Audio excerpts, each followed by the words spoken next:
School District Board of Education board meeting. We started today at 4:30 with a couple of workshops that we will update in just a moment. Since we are now into open session, we will start this meeting with the Pledge of Allegiance, and our student rep, Nico, will lead us in it.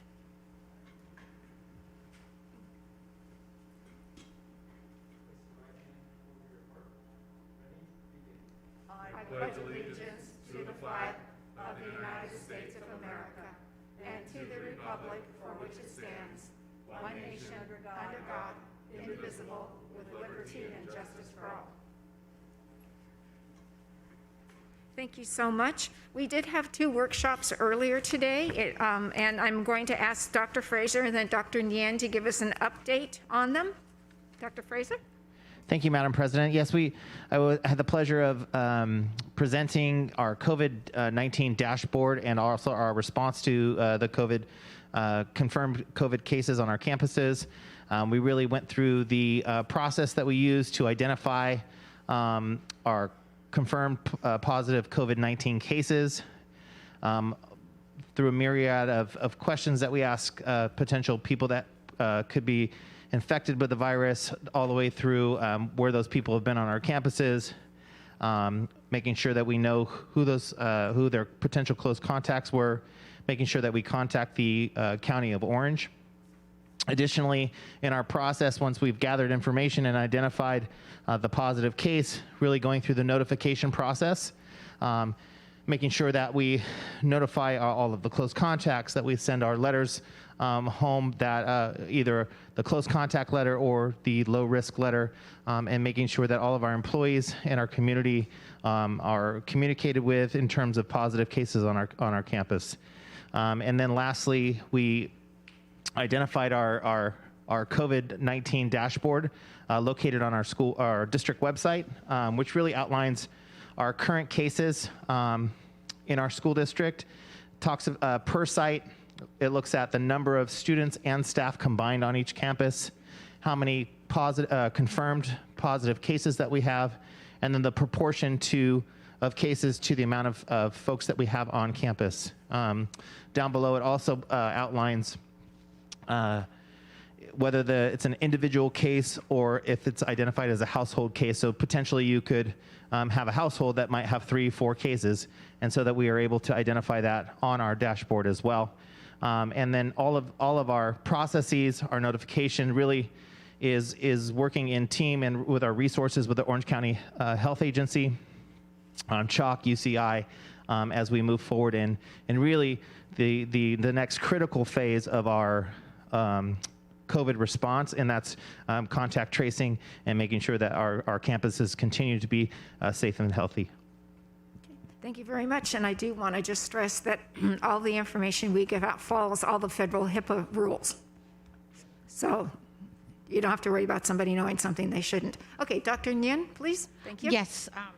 So in the board workshop, we discussed the CARES funding, and there are 5 federal and state resources that we have received. The first one is the Learning Loss Mitigation Fund that has 3 pots. The GEAR dollar, the Governor's Emergency Education Relief Fund. The second one is the LMF, the Coronavirus Relief Fund. The third source is the Prop 98 State General Fund that's coming through the state. And the fourth one is the Elementary and Secondary School Emergency Relief Fund. And the last one is the state portion of the SB 117. And we received about $4.7 million for all these COVID funding. We have used these in 6 different categories that we list them for the workshop. First one is technology equipment. For example, we purchased about 4,500 Chromebook devices, as we'll see that in our presentation. We've also purchased hotspots and different types of things as well. The second one is the PPEs and all the school and classroom COVID supplies. This will include the desk shields that we have seen, the hand sanitizers, the alcohol wipes, and the various items we have so far. The next category we have is the employee COVID testing as well. We set aside some money. As we know, we are continuously testing employees for that purpose. And then we have also, the next category we have is the digital and instructional material. in the sense that we have different software that we have purchased to support this distance learning as well as the current instruction as well. And then we also have staffing and professional development that Ed Services is conducting right now. They have a survey, and then with that survey result, they will be pushing out additional professional development. And we do have some portion that's going to the private schools as well within our community. And so at the rate of what we're receiving, a lot of these deadlines, some of them are through June of next year, but we're projected to spend all the money in that $4.7 million. We do know there could be additional expenses that we will be budgeting using general fund for that purpose as well. Thank you so much. Thank you so much. We're now on to the board president's report, and that's me. One of my adjunct duties as a member of this board is that I'm also a member of North Orange County Regional Occupation Program, which is our career technical education. So I'm going to give a kind of a quick update on all of our career tech ed that we have in Los Alamitos. One thing I'd really like to say is that a part of our mission statement is we talk about how we want every child to be career and college ready. And with ROP, we do a research that's done nationally. We participate in it, and they ask students, and then they also ask businesses what they're looking for future employees. And probably for the last 2 or 3 times that they've done this, so it's like in the last 10 years, what colleges are looking for in a student to be accepted into their school and what business partners are looking for in new employees are almost identical. They want people who communicate well, work well with others, can take initiative, are responsible for their actions. So if you're taking a career tech ed, it doesn't mean that you're not going to be a worthwhile, wonderful citizen or that you're not ready to go to school. It may give you a great idea to know what you want to do with your life. So Los Al has some of our own CTE classes, and we have some from ROP. You can get an articulated credit, which means you're taking a beginning class that can go into a credit for a program that one of the community colleges has. The end result of this is that you will either have an associate degree in a specific field or a certificate that allows you to go out and get a job saying you can do something. Frequently, these are done in technical areas, or digital areas. I'm thinking, our video production and things like that. And then our other classes are in the A through G credit, and that has to do with getting into college. If you receive A through G credit, it means the classes that you're taking are accepted by the UC and the CSU schools. And we try to make sure as many classes as we possibly can will be accepted by them. So it's not like you're going to be taking a class that will not lead you to anything. And then there's also certification. Currently, which I think is really wonderful, in our fire science classes, we have what is known as the capstone class, which means it's the final class to the end of getting a certificate. And the students who are enrolled in this class, they can take the class for a year, and if they're 18 years old, they can then take the test to see if they pass it. And if they pass that particular test, then they can become EMTs when they're 18 years old. And if you wanted to become a firefighter or a police officer or something like that, or if you just wanted to work as an EMT, that is a great way to get a jump on your career. Most of the career technical ed classes have 3 levels, a level 1, level 2, and level 3. Level 1, we don't necessarily always offer, and you don't have to always take it before you get to level 2. And then level 3 was the capstone class, which I mentioned, the one that we're the only in our consortium of 5 school districts, which is Anaheim, Fullerton, Union, those are all high school districts, Placentia, Yorba Linda, Brea, and then Los Al. We're the only school district that has the capstone class for the EMTs. Okay, these are some of the pathways that we have at Los Al. That means you take at least 2 years of this class, and I'm not going to read them to you because you can read them yourselves. Public safety has to do also with the fire science, and also we have some great emphasis on our sports medicine. We have a lot of people who are interested in becoming trainers, or they want to become physical therapists or something like that. This is a great class. We have a wonderful teacher who does a great job teaching the kids on how to actually take care of the kids, the students who are athletes and are in training. These are all the classes that we have. I don't want to read them to you because I'm sure everybody here can read. I'd like just to point out our PLTW, which means Project Lead the Way, which is an engineering program. And this was originally designed so that the kids who are really interested in the engineering but may not have the math skills can still get into the design.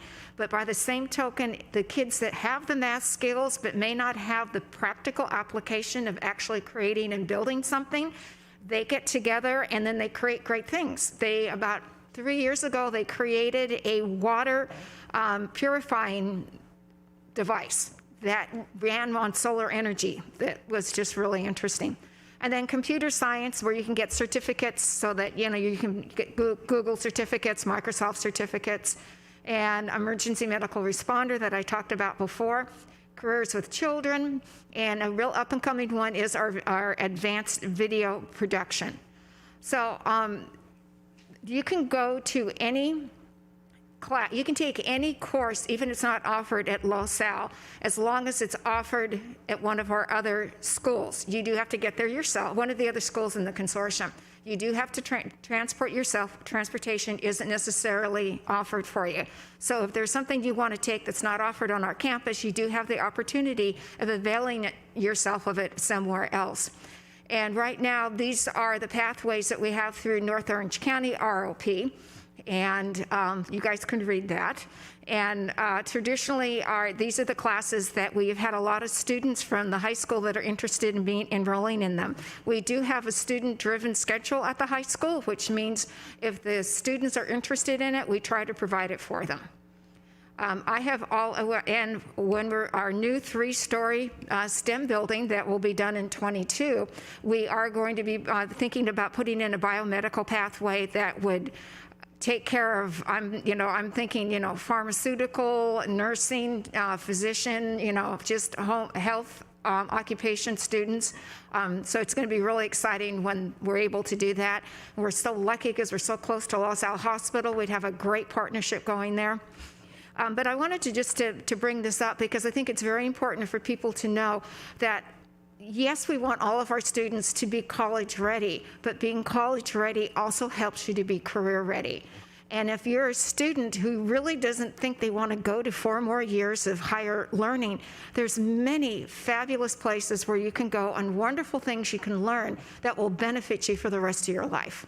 So that is our career technical pathway.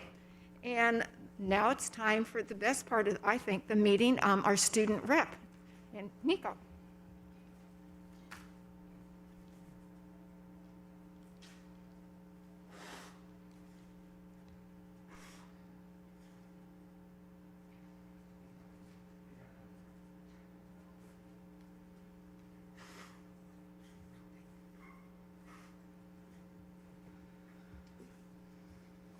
All right. Good evening, President Catulli, esteemed board members, Dr. Pulver, executive cabinet, and community members watching live. My name is Nico Villanueva, and here's my 3rd student board report. Excuse me. Let's get right into it. Starting off with the biggest thing that's happened at school since my last report, which is actually going back to school. LaSalle hybrid students had our first week of school starting on September 29th. The first day back, students were welcomed onto campus by counselors, some of you board members, and other administrators, and our ASB. These same administrators were also around campus for the first few days of school until we students got our bearings with the new directional arrows and traffic and whatnot. Our LaSalle ASB also made posters to make students feel more welcome, as you can see up there, and we also had some posters on the gym congratulating the seniors on their final year of high school. Here's some more pictures from the first day. It was a little foggy in the morning, but it was still good nonetheless. On the left, you can see some teachers taking temperatures. And we students are not only adjusting to the new traffic laws of campus, but also to our new hybrid classes. For me, in my academic classes, the most amount of students I have in a class is 12. It feels really good to be back, even if we are separated by desk shields. And I know it is extremely exciting to be back, but to all seniors out there, stay on top of your college apps. Deadlines are fast approaching, and this is a very stressful time. Believe me, I know. But you are not alone. Reach out to your counselor. They are more than willing to help you. Don't forget to fill out your brag sheets and ask for teacher letters of rec.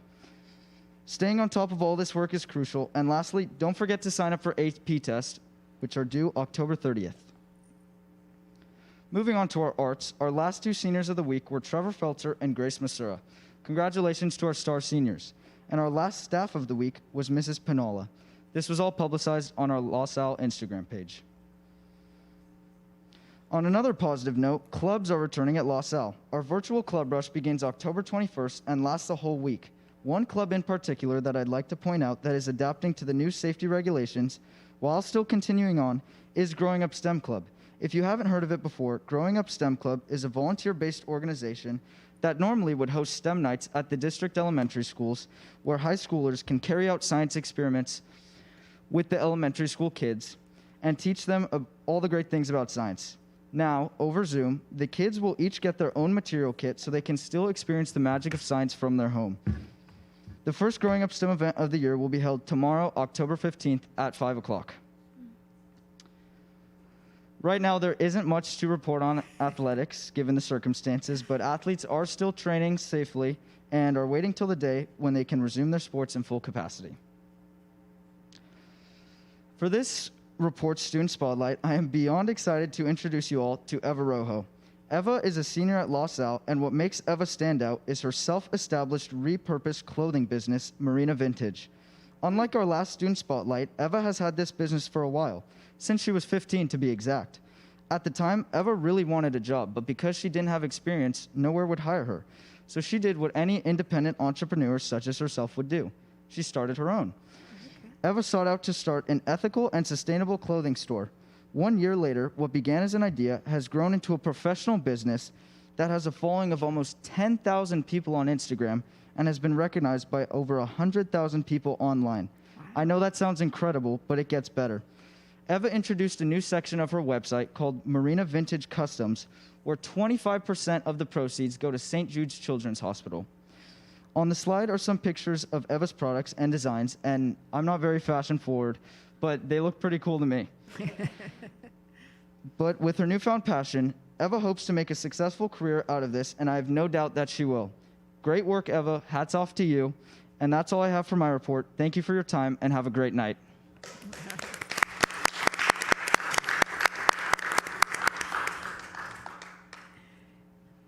Thank you, Nico. I just really love how you're spotlighting students like that. And it is, I don't know why I even talked about CTE. She already is running a business.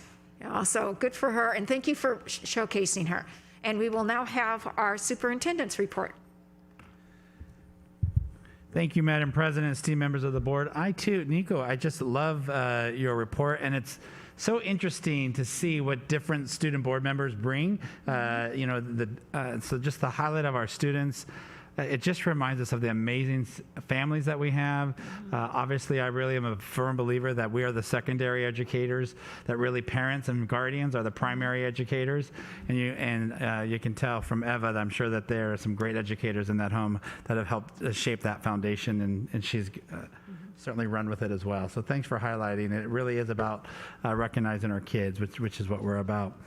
So some of the pictures that in my report, you'll probably see some familiarity with Nico's as well, because as I've been able to report at the last few board meetings, because we were really thoughtful in having a staggered approach in how we opened up our schools. Los Alamitos High School is the last school that is reopened. And it's interesting, it's now starting its third week, and I'm just able to report about it today just from the timing of our board meeting. But what I loved about it, I won't bore everyone with all of the previous stuff about the directional arrows and all of the hand washing stations, etc., because I think we've covered that to great length and didn't want to be repeated. So I'm trying to use a little bit more pictures. And what I loved is as soon as you pulled up onto the campus, and from what I understand from Dr. Stone and others, is that really PTA is the ones who set up this welcome back Griffin signage. They came early in the morning and made sure they just wanted to really make a positive presence for our students. Kind of like what you heard Nico say, it almost felt like a second first day of school. It wasn't the first day of school. Obviously that was August, I believe it was 31st, but it certainly felt like that. And even some teachers that I talked to on that day said, this is my first day of school, the teacher who's thinking of or says she's retiring at the end of the year. And so I just want to thank our parents as well to really make this a joyful opportunity for our students. As we came in through the various gates, our ASB students did a fantastic job. They really were at every gate just welcoming students to come on in. And they did this for both the AM cohort and the PM cohort. And my hats really go off to our ASB students as well and ASB leadership to really make this possible, to just really make students feel welcome coming back. If you remember, it's been almost 6 months since the students who've chosen the traditional pathway have returned to our campus. And so this is just the morning cohort as Dr. Stone and I were out on the entrance there monitoring that as students were walking in. I'm pleased to report that our students were all wearing their face masks as they were coming onto the campus and just really following the guidance and the procedures. And so, as some of you know, that last Friday, KTLA News probably gave a really poor representation of what our school opening looked like, and used some footage that is completely unrelated to our school district, where we heard from various parents, and thankfully we responded to them and they retracted some of their statements. But I did want to give our community, what does our schools look like on the inside, because I think it really is important to take a look at.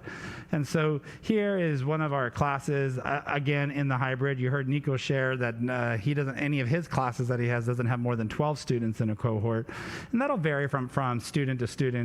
But this is our ceramics class here, and I love how Mr. Carthy really found ways to use the desk shields to provide the additional level of barrier between the students. We have here one of our English classes who was all set up. This was on the first day of school. Inside another class, this is a foreign language class in one of the 700s building that you heard us talk a lot about, how we've enhanced the ventilation in the building, et cetera. It's one of our foreign language classes. Again, you can see the hybrid approach, the desk shields, the less students as physically distanced as much as practicable. And then here's a math class as well in one of our older portable buildings that we look forward to when the 3-story building becomes resurrected, because you can see the dilapidation of the classroom itself, but amazing students and teachers in there. In addition to our inside classrooms, we have a significant number of outdoor classrooms that we have built on all of our campuses, and our high school, being the largest campus, has multiple. So I thought I'd show you how some of our teachers are being really thoughtful and creative, making use of these outdoor spaces. So here's another one of our foreign language teachers who you can see she's really decorating the outside space to make it still have a presence and feel like a classroom there. Now, you know, of course, once the first week we started this at the high school, we had a little bit of a heat wave, and it's coming back this week, but our students are adapting well. Here was the first day of school as well. I just loved in the breezeway there. This was right next to our dance studio. This is our dance team, and they were just doing a wonderful routine, and it was just so fun to be able to watch them do the routines outdoors as well. And then you can see our tennis courts have been reconfigured into additional outdoor spaces. This is our part of our show choir team, and we have amazing teachers there that are supporting that work as well. And then here's just another classroom set up. I believe this actually might be an English classroom utilizing one of our outdoor spaces, which is right outside the PAC as well. So we wanted to give you some different pictures of what our high school looked like across the board. And then I wanted to just kind of go ahead and, while we had a district workshop on it, I also wanted to share that in addition to us creating a district COVID-19 dashboard, at the last board meeting, I shared a little about the Orange County Healthcare Agency and their dashboard. So this is the data from today. So people can go easily and take a look at where we are, the reports, the cumulative reports on the left-hand side. What is the case rate per 100,000 for all of Orange County, and then the testing positivity rate. You can see that one of the things when we are our weekly meetings with the Orange County Healthcare Agency, they have said for a while there the positivity case rate was actually starting to be in the orange level. It has creeped back up a little bit, nowhere near where before schools were closed, and they say they're really starting to see the effects. Some of the uptick they do attribute to the Labor Day holiday, which was anticipated. They also are concerned to see how the community throughout Orange County responds with Halloween and other types of events which bring more people together. So the importance of social distancing still is important. What I'm not sure if everybody knows is that the county also provides data weekly by zip code and by city. And so it's right on their front page, or they have a separate dashboard for it. So this is just a snapshot from today. It was updated today. They update it every Tuesday. And you can go in and you can zoom in. So in this case, it'll give you the confirmed cases by the city. You can look at confirmed cases by zip code, because here in zip code in Los Alamitos, even the zip code of Los Al is part of Los Alamitos. Well, it is Los Alamitos, parts of Rossmore, small parts of Cypress. And so if you wanted to just zero in on the city data as well, they'll also give you children's cases by zip and by city. So you can click down in the bottom of those and take a look at that data as well. I love that they're giving this.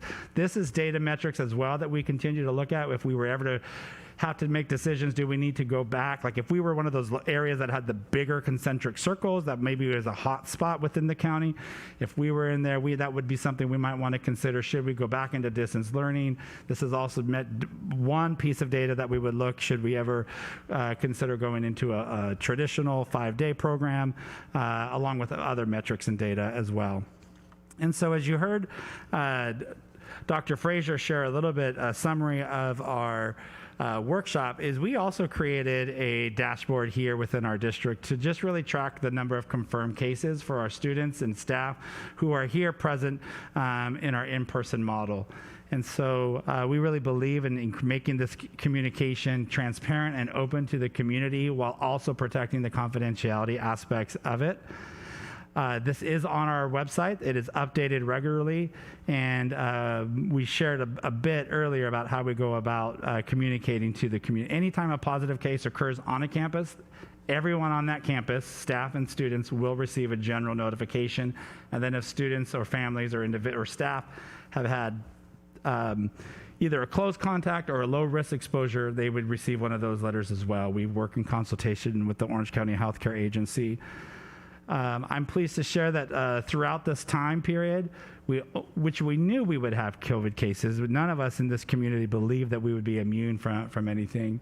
But 3 cases total, 2 households. The students, the 2 student cases at Los Alamitos High School are from within the same household, and then staff member at Hopkinson Elementary.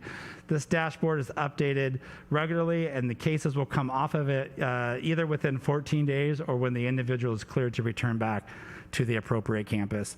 You might notice the far right column where it says proportion of school population. Some people have asked, why didn't you use percent? Because you saw the county uses percent. But proportion, if I used to teach math and science, you would take the proportion, you'd times it by 100 to get a percent. But if we did that, we didn't think it would accurately reflect, because in many of these cases you'd round up and it would still say 0%. And you'd say, well, how is 2 cases 0%? And so that's why we wanted to really articulate proportionality instead of percent, so that it didn't mislead through that process. But I want to put this in perspective. So our elementary schools have been open for 6 weeks. This is the 6th week of their hybrid. Our middle schools have been open for 4 weeks. This is their 4th week. In the Los Alamitos High School, our high school, this is their 3rd week of the hybrid. Total of 8,413 individuals returning to in-person between 6 and 3 weeks, and 3 cases. I think that is a strong statement about the robust safety procedures that we've put in place, that the public health experts have advised us to do so. And I'm very pleased that all of the safety precautions are yielding so far. That things, certainly data could change, but currently I could not be more pleased that our procedures are working. I'm not pleased that anybody has a COVID case. But I think that we are able to mitigate it to the best extent that we can. We also really want to thank our community for reporting positive cases. One of the things we know is that as a community or family member who's reporting, if they or a staff member or a student has COVID, you're really serving your community and taking care of your neighbor. This is important for us, to be honest, and we want to make sure there's no stigma or negative stigma associated for any individual who reports having a positive case or even having to quarantine. And so I know our high school, I love that Dr. Stone, our interim principal, is working with his team, and teachers are also really bringing this forward, wanting to make sure that there's no stigma as kids return back from either being quarantined or from being out due to a positive case. So the next area that I wanted to just touch base on is fall parent-teacher conferences. We have always done parent conferences, TK through 8th grade. We've typically done them, the parent conferences, on minimum days, but with the way that the state has provided the mandated instructional minutes, we don't have the luxury of a minimum day this year. They've already reduced the instructional minutes. So our Ed Services team really got creative and worked with our sites and leadership to really think about how could we provide these wonderful opportunities for our parents to engage with their child's teacher, to explore their academic, social, and emotional progress. And so they are typically held twice a year, November and March. It really is just an opportunity to serve as a platform to make a bond with the parents and to increase the likelihood of academic success and just more ongoing conversations between home and school. And so at the elementary, our parent conference is a little bit different this year. You recall we talked about this last year, that we were moving from a trimester system into a semester model at elementary school. And so the value of that is, as parents meet with their teacher during a parent conference, the grade isn't determined. It is a progress report. And so it's opportunities for the families and the teacher to really be able to intervene before a final mark is given. And so the semester one report card won't be until the first week of February. So our conferences for the traditional pathway students, those that are currently in the hybrid, they're going to be Wednesday, October 28th, Wednesday, November 4th, and Wednesday, November 18th. All three of those Wednesdays, they will be held remotely on non-student days. So we will make those Wednesdays, instead of where you just had one cohort come the day, it'll be completely distance learning for the students to be able to afford the opportunity for teachers to meet with families. For LoSal at home, the days will be slightly different. They'll be held remotely after 12:30 on 5 different school days, November 2nd, 3rd, 4th, 9th, and 10th. You'll sign up for parent conferences directly with your classroom teacher. At the middle schools, a little bit similar, that the students will participate in 4 days of distance learning instead of coming to campus, to be able to provide the opportunity for teachers to provide space and time to meet with parents as well. We chose to do the week where Veterans Day holiday falls on a Wednesday, so it's midweek, so that Wednesday is a non-student, it's a holiday for all staff and students. So Monday the 9th, the Tuesday, and Thursday and Friday will be distance learning for the middle school students, and then campus parent conferences will be occurring during that week. And they'll be held at starting to be scheduled around 1 p.m. The week of November 9th. And then for LoSal at home, again, just a slightly different format, but still the opportunity to be able to meet with families the 9th, 10th, 12th, and 13th. And just some quick tips for parents. Before you schedule the conference, I would recommend you look over your child's schoolwork, take some time to see how they're doing, maybe some reading samples, some work samples, etc. Talk with your child about how school is going so you can get a perspective from them before you go and meet with the teacher. And then make a list of questions that you might want to ask so that you can really maximize the use of your 15-minute parent conference. When you're there, be on time so that you don't run over and run out of time. To ask your most important questions first to maximize the time that you're there. And then maybe figure out a few next steps. And after the conference, one of the things that we would recommend is update your child. Let your child know, here's what your teacher said, here's some of the things that we're working on together in collaboration, because the homeschool partnership is really critical. And then follow up with the teacher as needed on next steps within, in a couple weeks or things of that sort. So those are just some parent conferencing tips that I wanted to share. And as I shared at every other board meeting when we had our opening, Bob Osman, our media and communications TOSA, has helped us create a little video, and I think sometimes the video shares more than just the pictures, and so I'll share just a small video of our high school hybrid opening.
And there you have it. That is my report for the evening.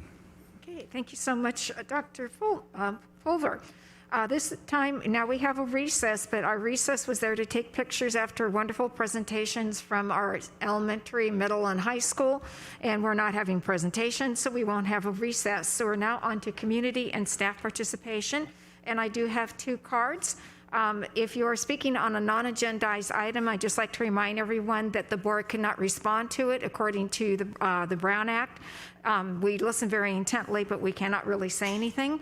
And you have 3 minutes to speak, and the timer will go on there. And when the red light comes on, please finish your thought. You don't have to stop mid-sentence.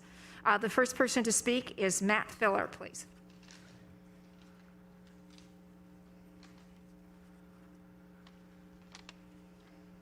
Hi, I'm Matt Filler. I'm one of the Could you candidates. speak more? I can't hear you. Oh. Is that better? My name is Matt Filler. I'm a candidate for school board, and I wanted to go over a few things. I wish the agenda items had more detail of what you're going to present, particularly for the superintendent's report, maybe the president's report, maybe the student's report even. One thing is that would invite more people to follow it and be interested in and know something about what's going to go on. But also it would allow people to respond to specific points because they would be on the agenda and you would be able to talk about them.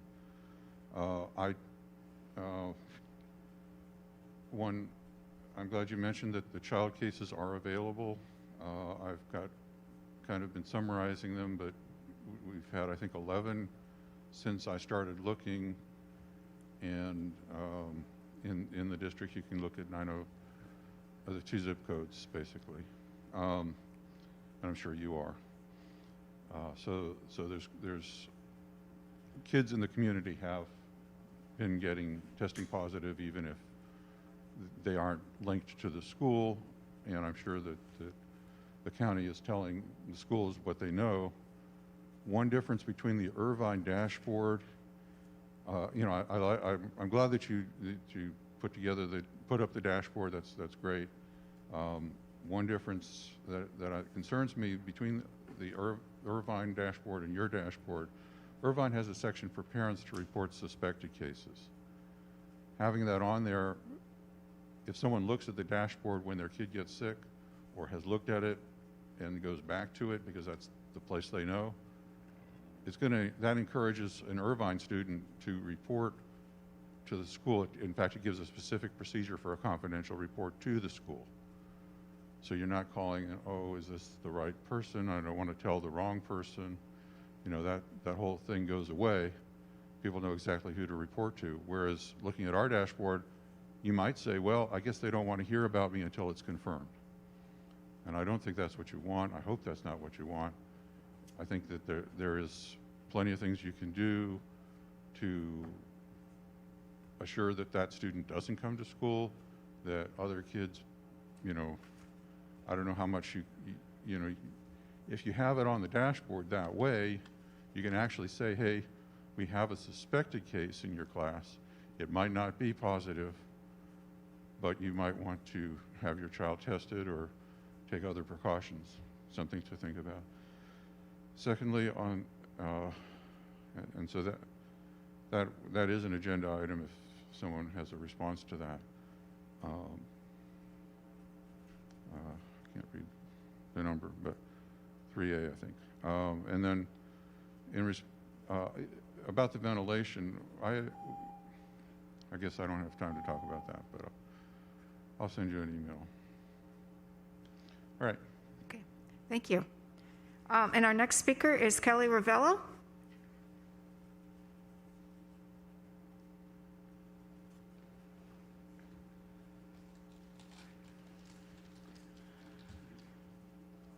It's okay. It's okay, Gina. I got it. Good.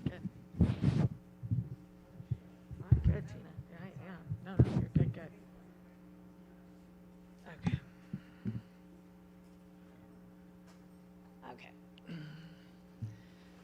Hello, my name is Carrie Ravello, and I teach at McCullough Middle School.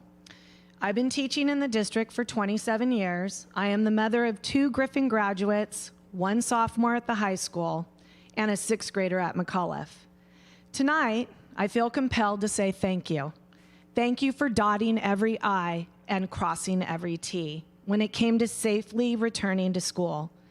Each day I stand behind my teaching island with my sneeze guard, student trifold desk protectors, and now my own personal air purifier, just to name a few of the many district-provided safety supplies.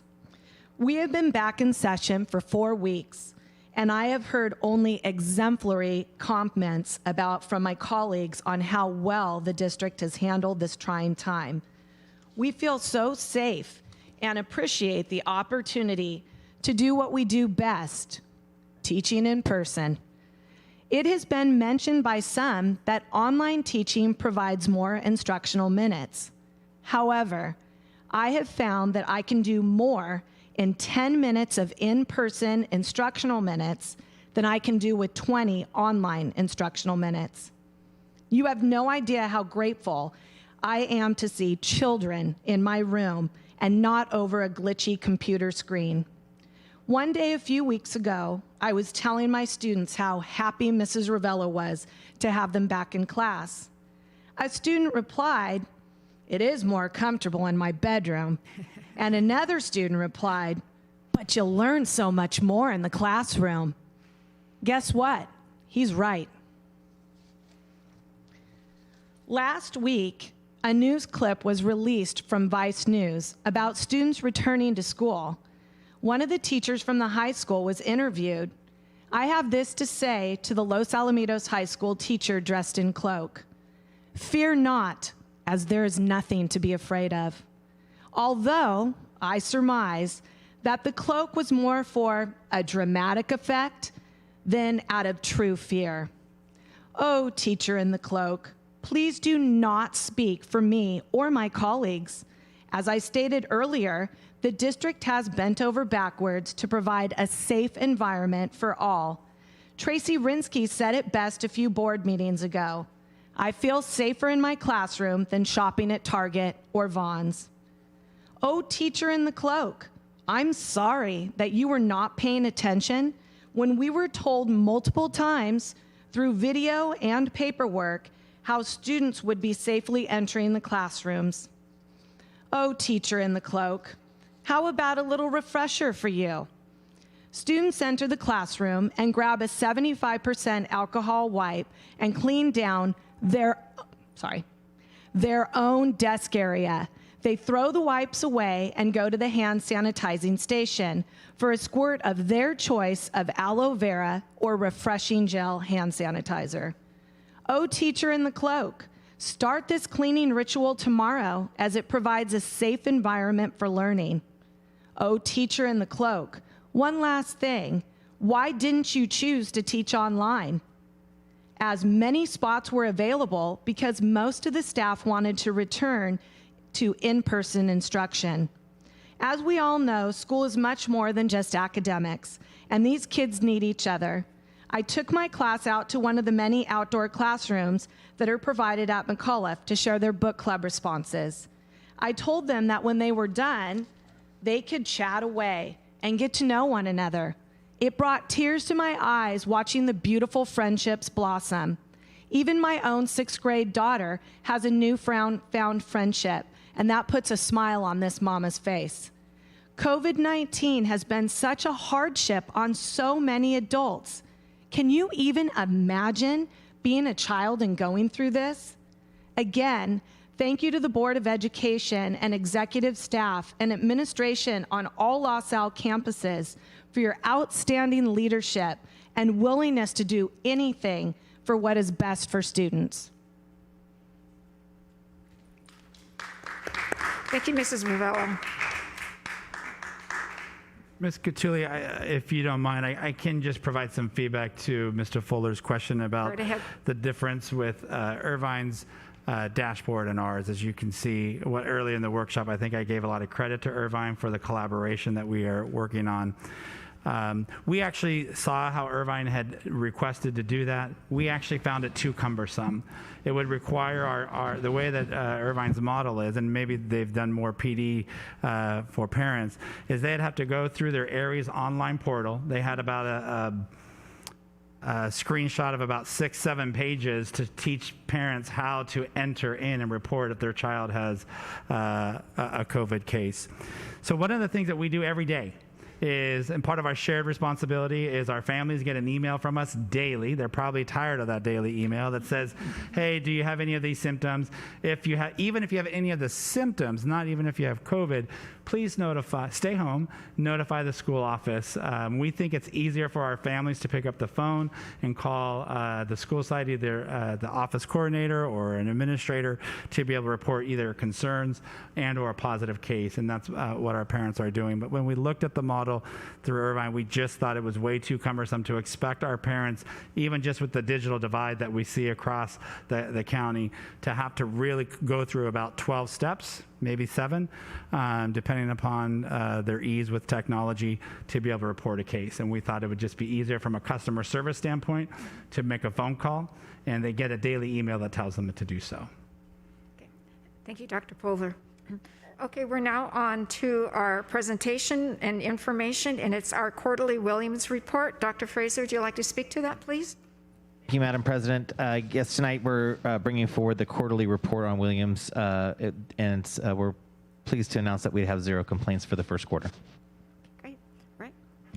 Okay, now we're on to our consent items, and I have a pull for 10E. So our consent items are considered usual and normal and customary.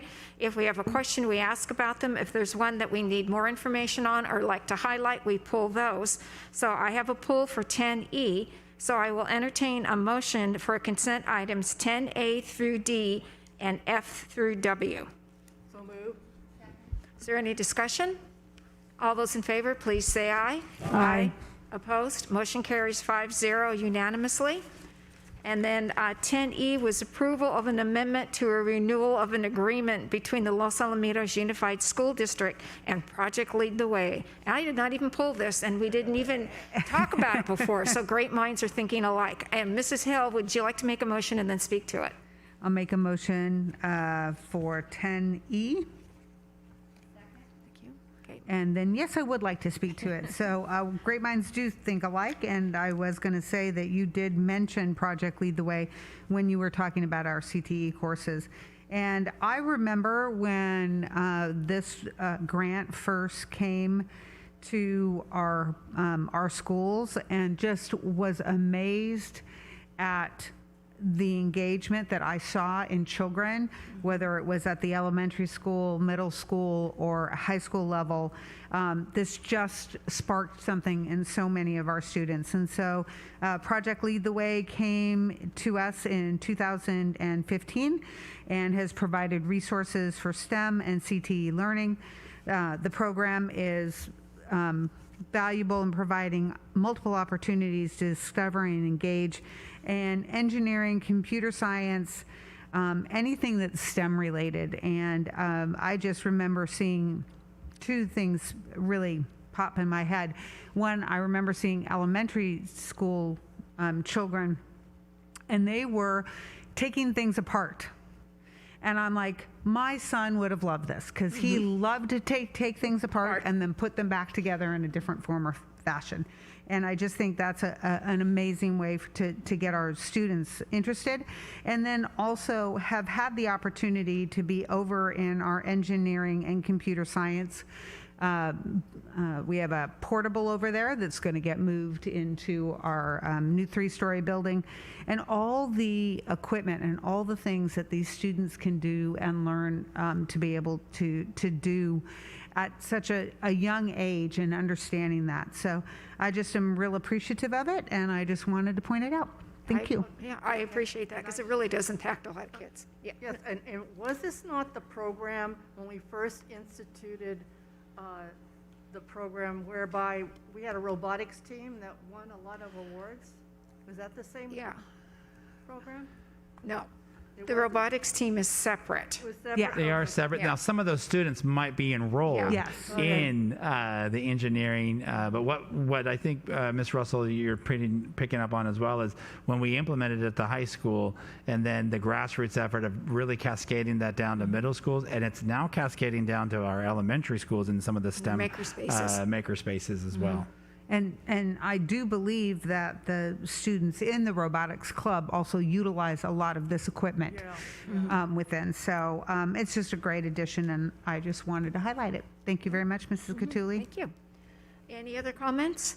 Okay. All those in favor, please say aye. Aye. Opposed? Motion carries 5-0. We are now on to our action items, and we're going for approval of supplemental materials. Mrs. Reed, would you like to speak to that, please? Tonight, we're bringing forth BioZone ebooks. It's a supplement to the textbook that's coming forward for action for approval by the board as well. And it allows our teachers and students to transform what is typically a paper workbook into a digital format, as well as access online 3D models and interactive assessments online as well. Okay. May I have a motion? I so move approval. I'll second. Second, is there any discussion? Okay, all those in favor, please say aye. Aye. Opposed? Motion carries 5-0 unanimously. We're now on to approval of a textbook, which is the environment, the science behind the story. Mrs. Reed. Thank you so much, President Cattouli. Our high school curriculum steering committee did evaluate multiple publishers and have made the recommendation to adopt Environment, the Science Behind the Story as their NGSS-aligned textbook for AP Environmental Science, and it's been on display here in Ed Services for the past 30 days. Right. Okay. May I have a motion? Move approval. Second. Thank you. Is there any discussion? Yes, Mrs. Davidson. So first of all, I wanted to thank Mrs. Reed and the high school curriculum steering committee for picking this textbook. 30 days before approval, we are given the opportunity, as is the community, to preview any text, any material. We can take it home to look at it. And so we do that, and we get to preview it before we vote on it. And my sadness came when Mrs. D'Angelo called me or texted me today and said I had to bring it back. So I was really hoping that one would slip through. But I just wrote down like a minute and a half of why this book is so outstanding. Okay. In the beginning of the text, it is stated that learning how to live peacefully, healthfully, and sustainably on our diverse and complex planet is our society's prime challenge today. This book opens up in the study of environmental science in the most fascinating and engaging chapter-by-chapter look at our world. Students take virtual field trips, have online resources that tap into the work of the world's most knowledgeable scientists and researchers, and are challenged to look at the science behind every story shared from all corners of our Earth. What stunned me the most was the high level of research and critical thinking skills every student will be challenged to develop through a repeated process of finding the most credible and scholarly sources, analyzing the research, considering diverse perspectives, and giving weight to the impact of actions by considering advantages and disadvantages to how every issue is approached. They use case studies to isolate elements of the topic that they would like to personally research, problem solve, and present plans for possible solutions. As much as I'm excited and encouraged by what students will learn about climate change, sustainability, and how to preserve our world for future generations, as an educator, I am equally thrilled to realize the incredible critical thinking and research skills these students will learn and carry with them into college and beyond. I wish I could go back to school, I mean this, and experience the magic of learning in this classroom. I've served on so many curriculum steering committees over my time as a teacher, but I have never seen a textbook with the power to expand minds of our students like this one will. My husband and I literally fought over it.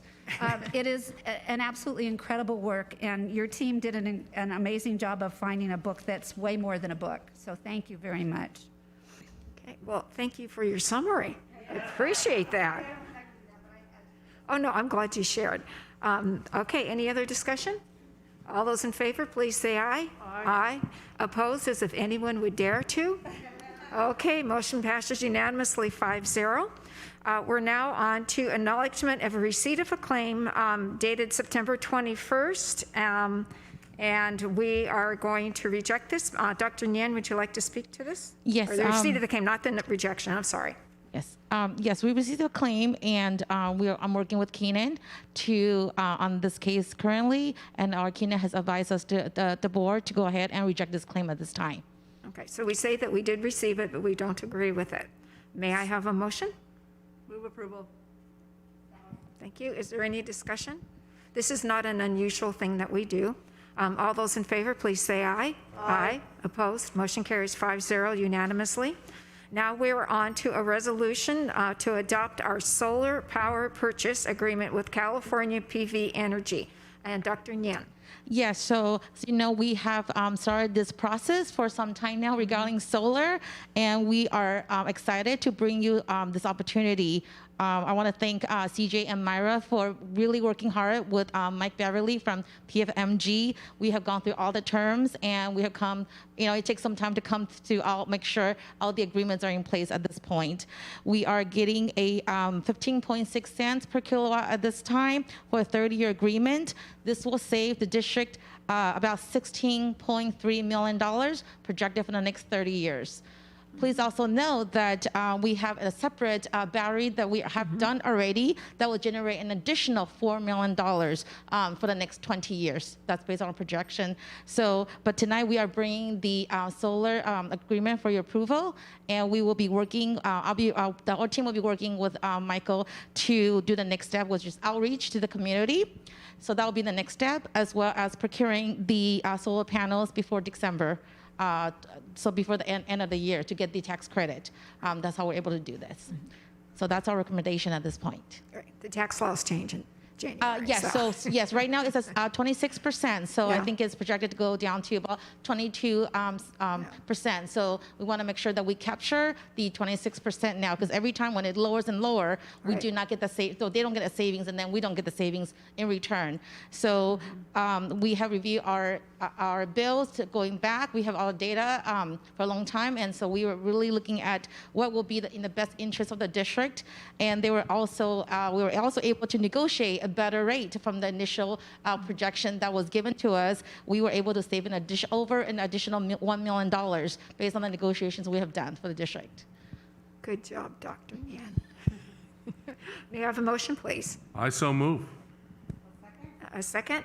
I know this needs to be a roll call. I just wanted to make the comment that Dr. Nyan mentioned it. We've been discussing this, I think, since last May or Actually, June? I think it was Well- sooner than that. It might have been in February February, or yeah. March. We've had a few different workshops to really Yeah, to educate look the into board. it. But and- really, Meg, well, you know, as we've been on the board 16 years, we've looked Yeah. at this all along the way, and it's fighting. Finally now, with the rebates, with the things the governor's offer, with now the mandate that all cars are going to sold in 2035 are going to have to be electric. You can see what's going to happen with electric rates, and this is one of those things that it finally has made financial sense, and at least really puts a district in a good place compared to other districts. And I think that we've waited. You've seen a lot of districts do it, and we've watched and we've run the numbers before. But now, Nancy, thank you for your work. I know you've worked very hard, and we've really ground the pencil very hard and ground our folks. And with the downturn of the economy, with what's happened and with what's happening now, and the time frame to get this done, I think the timing couldn't be better in our favor to go ahead and move forward. And then with the batteries, I think we need to explain those. We put in the areas where, well, during the day, as we collect solar power, we will then charge these battery stations, which they will then be able to pull during the day, and then be able to pull that, use that during the day to pull off those batteries to use peak time as we go through these peak grids, and be able to use that, recharge those batteries at lower rates. So it's really going to work to our Yeah, benefit. so it's the battery with the conjunction with the solar really works well Yes. for our Yeah. district. So Yeah. we were able to get a incentive from Southern California Edison. We own those battery storage, so that saving comes directly to us. But the reason why we did it was there's a grant from Southern California Edison that district will be getting rebates as well, and so we're able to do that.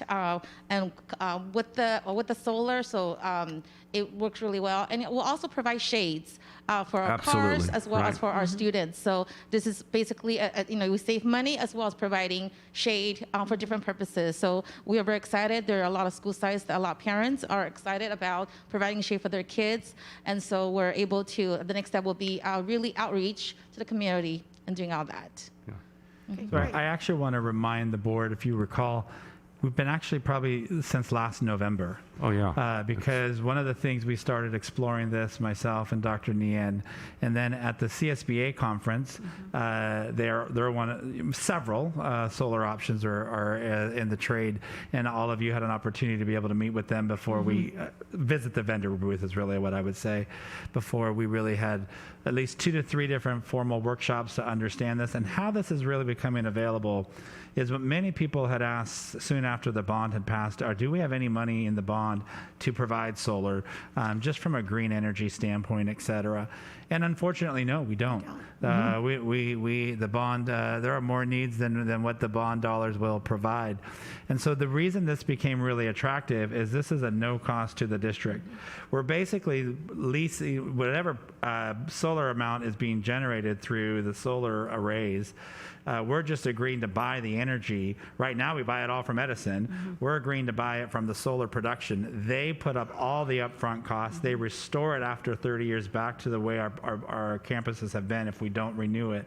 And so this costs no district dollars, but really will just provide a savings of up to $16 million over the life of 30 years, as well as provide the community with green energy, as well as what we hope is some shade structure opportunities at some of our on our campuses. And so that really is the beauty of this, is that it doesn't cost us any money, but it allows us to save funds over the next 30 years. It is a 30-year agreement.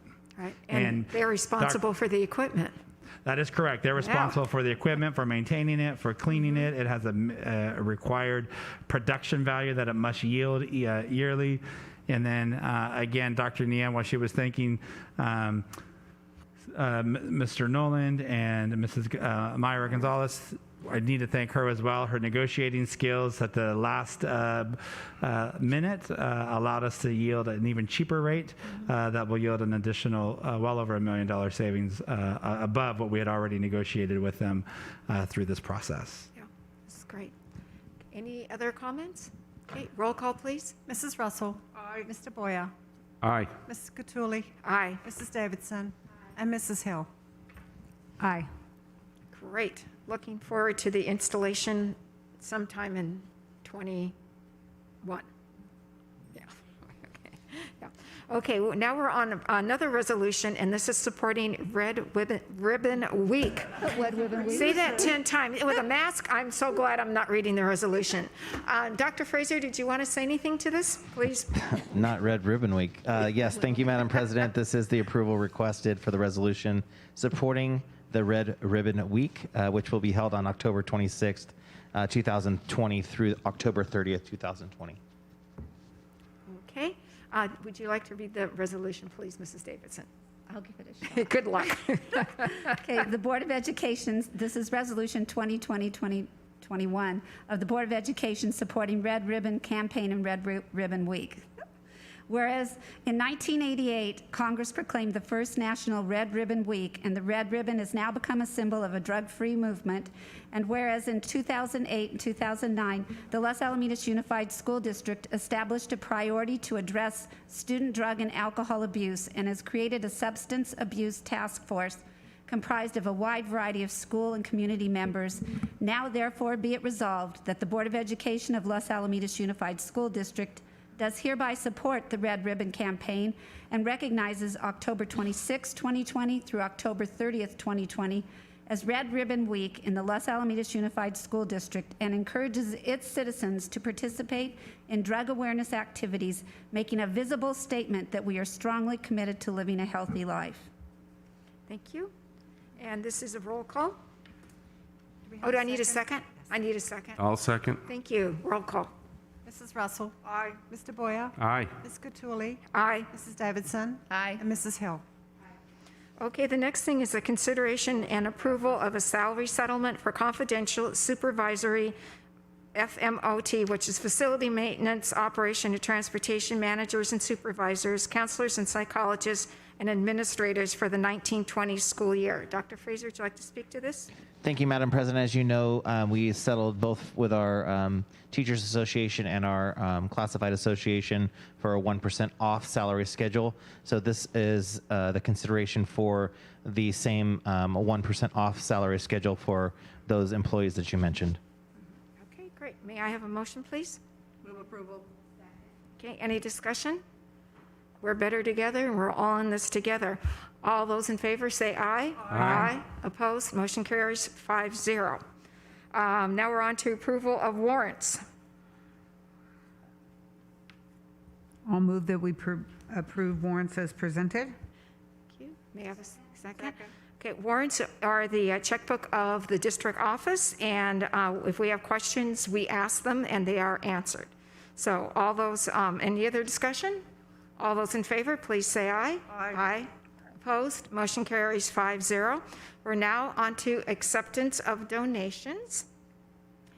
And I hope I don't sound repetitive when I thank the generosity of our community and the supports from our PTA and our Friends of organizations and just the communities in general. We are so lucky in Los Alamitos to have so many people who are really in here for the kids.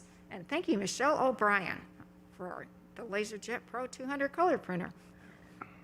And when we get to the end, we had donations of $6,667.16.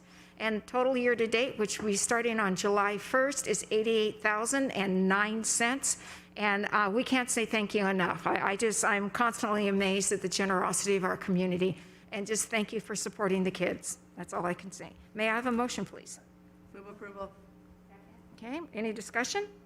All those in favor, please say aye. Aye. Opposed, motion carries 5-0. We're now on to our classified and certificated personnel report. Dr. Fraser? Thank you, Madam President. I'm just bringing forward both the classified and certificated personnel reports as presented. Okay, may I have a motion for both of them together? Thank you. And I'll second. Thank you. Any discussion? All those in favor, please say aye. Aye. Opposed? Motion carries 5-0. I now need to read something before our next agenda item. Recently, the district concluded the 2019-20 negotiations with the classified and certificated bargaining units, resulting in a 1% off salary schedule increase applied retroactively to July 1st, 2019 to June 30th, 2020. We have done as we have done from time to time in prior years. The board approved the same 1% off salary schedule increase to the current confidential, supervisory, and administrative salary schedules. Pursuant to Government Code Section 54953, Subdivision C3, the board provides this oral summary of any salary and/or fringe benefit changes for the following local agency executives. The recommendation we are being asked to approve is for the board to provide Superintendent Pulver and Assistant Superintendents Yen, Reed, and Fraser with a 1% off salary schedule increase for the 2019-20 school year in the same manner as provided to all the other bargaining unit members, confidential, supervisory, and management employees. So the next item for consideration is an amendment to the Assistant Superintendent of Educational Services for their contract for employment. May I have a motion? Move approval. Okay, this is for the 1% off the salary schedule that I just read. All those, is there any other discussion? Okay, all those in favor, please say aye. Aye. Aye. Opposed? Motion carries 5-0. Then we have consideration and approval of an amendment to Assistant Superintendent of Business Services. May I have a motion, please? Mrs. Cattouli, is there any reason that we can't combine I was M, told and that it was better to do them individually Thank you. as opposed to efficiently. I will make a motion. Thank you. It's just more transparent in the spirit For- of the yeah. laws for executive cabinet of any organization within a public agency to do so at a regularly scheduled board meeting. So we just want to make sure we're as transparent as possible. Thank you. But great minds think alike. Okay, I had a motion. Do I have a second? Second? Okay, any discussion? All those in favor, please say aye. Aye. Opposed? Motion carries 5-0. Then we have consideration and approval of an amendment to the Assistant Superintendent of Human Resources contract. May I have a motion? Move approval. I'll second. Any discussion? All those in favor, please say aye. Aye. Opposed? Motion carries 5-0 unanimously. And then we have a consideration and approval to an amendment to the superintendent's contract of employment. I'll second. Okay, any discussion? All those in favor, please say aye. Aye. Opposed? Motion carries 5-0 unanimously. Yes, we're trying to be transparent. The 1% off salary, just for a little bit of clarification, means it isn't included into your base salary. It's a separate amount of money that you receive. And so it's like a one-time thing. Okay, we're on to board reports. Mrs. Hill. Oh, thank you. I know I jumped around. Just really quickly, just so enjoyed having the opportunity to be at the first day of the first day at the high school, physical first day of the high school. I have a 9 to 5, and so I wasn't able to stay a terribly long time, but I was there through a couple of passing periods, and I could just really tell how happy the students were to be back and how well they were following direction.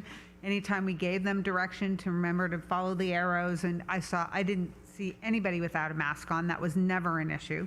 And it's really very sweet because the freshmen don't know where they're going. And so, and I was a little helpful with some, not overly helpful with some of the others, but it was also funny to me because I had forgotten we were on a hybrid schedule, and so it was a little confusing that it was 6th period because I saw all the sports teams were working out. So, but it was wonderful, and I was really grateful for that. And Dr. Nguyen took me over, and I got to visit the pool. And it is magnificent. I'm very excited about our opening of that, even though students have been using it for a very long time. So that was certainly a highlight. I also attended virtually an OCSBA legislative update telling us it's always really fascinating to me to know what's going on in Sacramento as it applies to school and school finance. We also had an emergency board meeting, which was not fun, but it's what we needed to do the business of the district. And then I want to really thank parents because I know I have always been a working parent, and so I look at the adjustments that a lot of parents have had to make, even parents who have the opportunity, one parent or the other, to stay at home with their students. The adjustments they have to make, working parents, the adjustments they have to make to the schedule changes that we have. And you've just all given us such grace, and know that we want just the very best for your students and are putting that forward. And I just really appreciate that. And it doesn't go unrecognized. I want to encourage everybody to do a couple things. One, get a flu shot. A lot of places are giving them away free. There's no reason. I don't tend to be a big flu shot person, but I have decided this year I am going to step forward and get a flu shot and do my part. And then also, before we meet again, there will be an election. And so We're meeting on the 27th. Oh, never mind. I'll save that for the next time. I thought we had one. I didn't think we had one until the 11th. But you can tell everybody to start voting now because they can. Well, so. that is true. I do think it is very important to vote. And one thing I will say is that I really do put my wholehearted support behind Mrs. Cattouli for District 5. She was an incredible mentor to me when I first came on the board, and just her involvement not only in our district, but in so many other aspects of school governance is just amazing. And the knowledge that she brings to the board and the true heart she brings for our students and for our staff, she has my complete support. Thank you very much, Mrs. Hill. I appreciate that. You're welcome. Okay. And Mrs. Davidson. Well, Mrs. Hill did such a great job. A lot of what she was sharing is what I was going to share, so I'll be quick and brief. Really do want to thank this community, because when we got to spend a couple days on the high school campuses, the kids came back, it became evident that we have children who've been raised to be very respectful and wise in their decision making. There were no problems. Kids were helping each other, and like Mrs. Hill said, they weren't sure what class period it was, where the freshmen were at a loss, but people helped each other, and everybody, if somebody started going down the wrong arrow, someone kind of pointed around and went, no, go back. And they were just, you could see in their eyes, because that's pretty much all you could see, a real sense of peace and joy. So I really thank the parents for raising children who are so excited to be back at school that they're going to do what's right and follow the rules.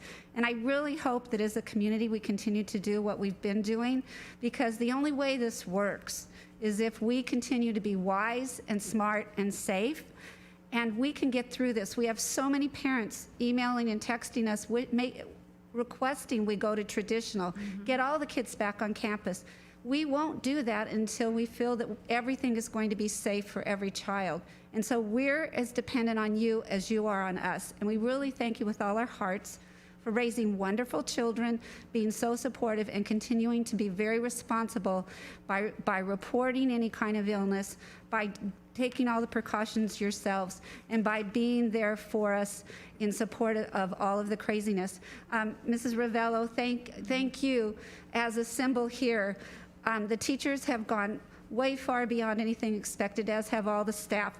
I've had a number of teachers say to me, every day feels like the last week of school, but I'm really happy to be here. We know you're working hard. We know that this is constant juggle and reassessment. You've never done anything like it before, but thank you for having such a heart for children, and please share that with your peers. Thank you. Thank you. And Mrs. Russell. Okay, I just want to highlight some things that Lions Club are doing, because they all have kind of affecting schools. As you probably know, Halloween is just almost a non-existent thing. So they started something called a pumpkin decorating contest. And I'm sure any student in the school district could participate. It actually asks for ages 5 through 8, 9 through 12, and 13 through 16. So it's all age levels, but there's 2 categories. One, you can paint it. That's one category. The other one is you can carve it. So there's all kinds of interesting ways to carve pumpkins and everything. So if you're interested, we might be able to send it out on the website, but you could send your interest to president@sealbeachlions.org, and it's due it by 8 p.m. on the 31st. So anyway, I guess they're prizes. I don't know what they are. Then I had the opportunity they had a sidewalk sale in Seal Beach, and the Lions give out free reading glasses. They got a bunch of reading glasses donated from, I think it was Walmart or something, but they're all levels, and they're not cheap glasses. And it's funny, you're sitting on the street, free glasses, and people look at you, free? They're doubtful. But we gave out quite a few on that weekend of that sidewalk sale. Then over the years, living in Seal Beach and having been there, have this huge seal collection, huge, thousands. So I'm thinking, I don't, some of them are, valuable collectibles. So I decided I'm going to donate a bunch to McGaw. So I actually went with Dr. Gates and Wendy Wood and took them up, and some of them they're going to use in their Project Seek online auction. So because some of their like Limoges boxes and things like that. So. That was kind of neat to meet with them and hand over all of these to them. So I just wanted to talk about that and the pumpkin thing. So also thanks to everyone, all the administration, the teachers, the students, for making learning possible through all of this, because it's without everybody's cooperation, we're never going to, be better together, but we are better together. And I thank everyone for, doing, and this board, you guys have all been great to make sure these things happen, and our superintendent as well. Thank you. Thank you, Karen. And Mr. Boyer? So I'm getting reflective as I count down the next 28 days till I'm no longer here. And Karen and I represent 32 years of experience when we start adding it up. And so with that, Meg, you are our senior person on the board. And I too would like to go along with Diana Hill and say that you two were a great mentor to me when I came on the board. You completely lied and deceived me in the amount of time this job would take when we had coffee. And I talked to you about running for the board, but you saw what my heart was like and what I was about. And I just want to say thank you for your years, and I wish you the best of luck. If you are in her district, which is District Trustee Area 5, you need to check the Catuli box because she's been here the longest. She knows the district. She's been through our 3 or 4 superintendents, and she loves kids, and that's the thing that's most important. I want to thank our parents, and I want to thank our students. We're back in school at all of our schools. It isn't easy. I've been called every name in the book. I have heard it from all sides. I've got emails from everybody. I feel importantly that you, as a board member, you represent the whole district. So even though we're going to trustee areas, as trustees get new trustees come on board, you represent all of our students, all of our parents. And so I have always said the best thing is we have passionate parents and students. And the worst thing is we have passionate parents and students. And so I can't ride my bike around the neighborhood. I can't go to the grocery store or go to the CVS pharmacy or wherever it is, or even this morning trying to get in my car at 7:15 talking to a neighbor about something. I value that. And that's what makes Los Al special.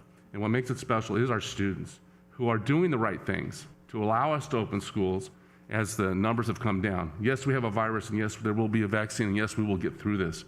And I thank my board members for being just diligent as we've gone through this and as we have followed the science. I want to thank you, Dr. Pulver, for your connections with all of the other superintendents that are on a weekly call. Everybody trying to figure out how to do this. How do we navigate these waters when it would be easy just to throw our hands up? It would have been really easy. So as we gave away a 1% off schedule raise, which means it doesn't add into people's pensions, it doesn't add into all the other benefits, but it's a small token of the extra work you've done. And the 1% doesn't represent all the extra work that was being done by our staff and all the teachers. Thank you for coming and speaking tonight and sharing that, because I hate the cloaked, the anonymous email, the letter I get that says this teacher, this coach, this whatever is not doing it right, but I'm not going to tell you my name or come and confront it and do it for real. It's hard to deal with that. So that's a lot of what we've been dealing with. So I just want to thank our students. Keep doing the right thing. Wear your mask, socially distance. Don't take your guard down. We are going to come into flu season. I have had my flu shot. So I think it's important to do those things. And it's easy to kind of I hate wearing this mask. I'm sneezing it earlier and I have a sneeze attack. I just can't stand it wearing this thing. I want to thank our administrators. And I really want to thank our teachers, because it is scary. It is scary, and there is fear and in all of this, because nobody wants anybody to get sick. And that's the one thing I try to sleep at night and think, gosh, I just hope nobody gets this virus, nobody dies as a result of, well, are we doing the right thing? But I do know, and I want to thank all of the parents and the students that have said to me, thank you so much for letting me, as I've gone in the places and talked, I have a new kid. My kid's back. Our life's getting some sense of normality back, and just the mental health, the wealth of families are just saying now we're getting there, because it's been hard. Drive-by birthday parties are not the same. Not being able to hug. I mean, I can't wait till I can start to hug some people, because this is really frustrating. I'm a hugger, and we'll get there. So I just want to say thank you to everybody. Be responsible and be respectful. This is an election year. It saddens me to see how divisive our country is. So it's my hope and my prayer as we go and we vote and exercise that right, that the votes will be counted fairly, that we have a great country. As I was in Washington, D.C. 3 weeks ago, which I zoomed in for that meeting, I remember with everybody here, it taught me as I went around to the national monuments and looked at the things that we have a lot, our descendants, the folks who could come here, went along before us. They got through the pandemic of 1918, and we're here now, and we'll get through this too, and we'll find a way to get there. So vote for May Catuli. Thank you. And I don't normally give endorsements, but I do feel strongly since the board has changed. And Jody Robanis is here tonight, and I was a vote for Jody in her trustee area. And I just think that we've got a great board members here with Diana and Marlis and a great staff. So I feel really good about where this district's going and how it's navigated these treacherous waters, and we're far from over. And again, thank you for the financial things tonight. We've always been diligent as a district looking at power initiatives, the LPG gas projects we have at the auxiliary, where we actually fill other vehicles in other parts of the county. And now the solar project, I think, puts us in a really good stead with our cash flow and with really keeping our energy costs in check. So thank you for all that hard work, because the timing was just right, and it just came out perfect. So with that, everybody, have a safe trick or treat, however that looks like this year. I'm not sure how it works, but be safe, be careful with the kids out there in the neighborhood. And I'm just looking forward to our next meeting, and keep it safe at school. Okay. Thank you, Mr. Boyer. By far the best thing that I have done since our last meeting was to attend the first day at the high school. And I was in the 700 building trying to get kids not to go literally up the down staircase. And it was very easy, because I said, no, these are down and over there is up. And they just went, oh, okay. And they went. I was, again, so impressed with the students. They wanted to be there. You could tell it. They all wore their masks. I've never been on that campus where I haven't felt that the kids are respectful to adults. And I thought it went very smoothly. And I just hope it continues to do so. I know we've all spoken about it, so I'm not going to belabor it. One of my other things that I do is that I am on the board of directors of the California School Boards Association. I represent all of Orange County on that. And we had a board of directors meeting that lasted 3 days on Zoom, which is longer than any Zoom meeting should ever last in humanity. So it was we got work done, but it was, I'm standing and doing like squats on the second day because I couldn't sit still any longer. And I also am on the audit committee for CSBA, and we had our audit meeting, and it was a clean audit. So that statewide organization is doing okay. We had a webinar with all the delegates in Orange County, and I want to kind of tag into something that was mentioned earlier during the workshop by Dr. Robanis.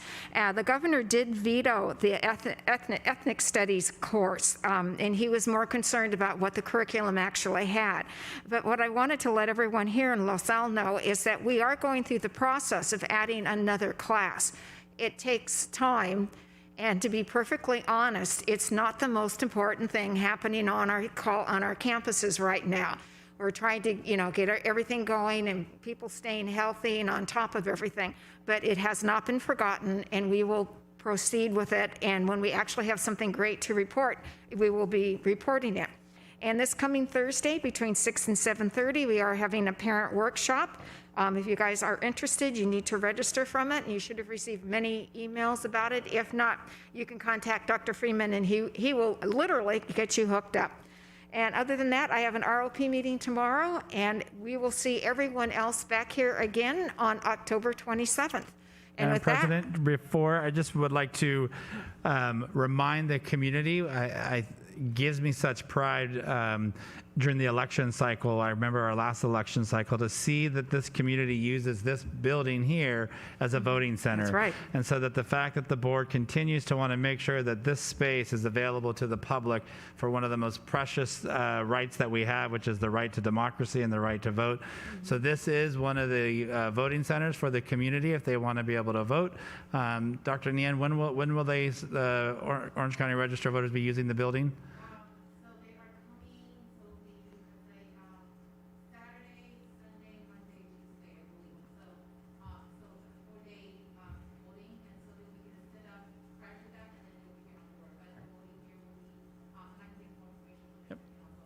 Perfect. So we made it really easy that the community can welcome to use our parking lot. We'll The front of the building is easy to locate. The Orange County Register of Voters will be delivering a pod to store some things. So if you see a storage unit on our campus, it is for the Register of Voters. We will hear about it, so it's good to know. So that they can store the devices and bring them out daily. But just really proud that we're able to be a public space for the community to come out and vote. Yes, and then Dr. Pulver, there'll also be a drive-through as well. So so then if you just want to pass your ballot, you go drive down when you enter in, and there'll be 2 people waiting right there to just basically take your ballot. So if you don't get out of your car, please feel free to drive through as well. Okay, great. All right. If there's nothing else for the good of the order, I'll go ahead and call adjournment. Thank you all for coming, and like I said, we'll see you on the 27th. Take care.